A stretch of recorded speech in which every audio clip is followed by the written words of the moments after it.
आर्मीले गोली थापे गोली खान तयार चाहिँ मतपेटिका छोड्दैन जसरी सरले छोड्नुहुन्न नि उहाँ दिन्छ मतदान अधिकार छोड्नु त्यस्तै हो मेरो कुरा पनि हाम्रो दलको तर्फबाट यही हो कुरा तपाईहरुले गाडी बनाउन सक्नुहुन्न भने बरु हाम्रा मतपेटिका हामी आफै लगेर बाइचुर बुझाउँछौँ है नाइ हामी यहाँबाट राजनीतिक दलले जिम्मा लिन त पाइयो नि होइन भने पुलिसलाई जिम्मा लाएर पुलिसका ती मतपेटिका दिएर हामीले छोड्ने पक्षमा छैनौँ तपाईले इन्सपेक्टर साहबलाई भन्यो डिएसपीलाई भन्यो आइजिपीलाई भन्यो कि गोली हाने पनि मैले मतपेटिका छोड्दैन यो कुरा डेफिनेट विश्वास गर्नु फेरि तपाईले गोली ताके पनि मैले छोड्दैन मतपेटिका यो कुरा कन्फर्म नेपालको यत्रो निर्वाचन गराउने यत्रो पैसा खर्च गरेको 5 जना व्यक्ति बाइचुरसम्म लान नसक्ने त्यो छोड्न सकिन्छ त मतपेटिका तपाईहरु छोड्ने हो म पनि छोड्दैन त्यहाँ 5 जना हाल्न नसक्ने हेतुले गाडी पठाउँछ नपठाउ न हामी पैसा उठाएर गाडी लिएर हामी बाइचुर बुझाउँछौँ पुलिस पनि राख्छौँ यो स्टाफ टोटल स्टाफलाई हालेर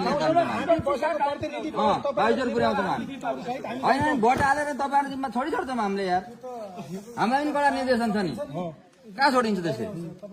त्यहाँ लगेर हामी एउटा अर्को प्रतिनिधिले बुझाउँछौँ त्यो भएपछि हामी सकियो हामी फर्किन्छौँ त्यहाँ फेरि त्यति दलका जान्छन् उता उनीहरू जिल्ला लगेर बुझाए उनीहरू पनि सकिन्छ परेन हामीलाई बाबेचोर लगेर पुर्याउने जेलसम्म हामी 5 जना प्रतिनिधि जान्छौँ त्यो गाडीमा त्यो अनुसार सहजीकरण गर्नला मैले भने नि त मैले चाहिँ लिएपछि सबैलाई लिने जाने भन्ने छ तपाईको बुझेन भएन भने 2 जनालाई बसाल्ने अरूलाई लिन्न त्यो अनुसार तपाईले सहजीकरण गर्नुस् हामी त छँदैछौँ त टिप्पर हुन्छ के ठुलो टिप्पर हुन्छ पिच्छा बाटो टिप्पर होइन जेमा पनि गइन्छ हिँडेर लैया भने तयार म त बाइजर टिप्परमै भए पनि जानुपर्छ तर यहाँ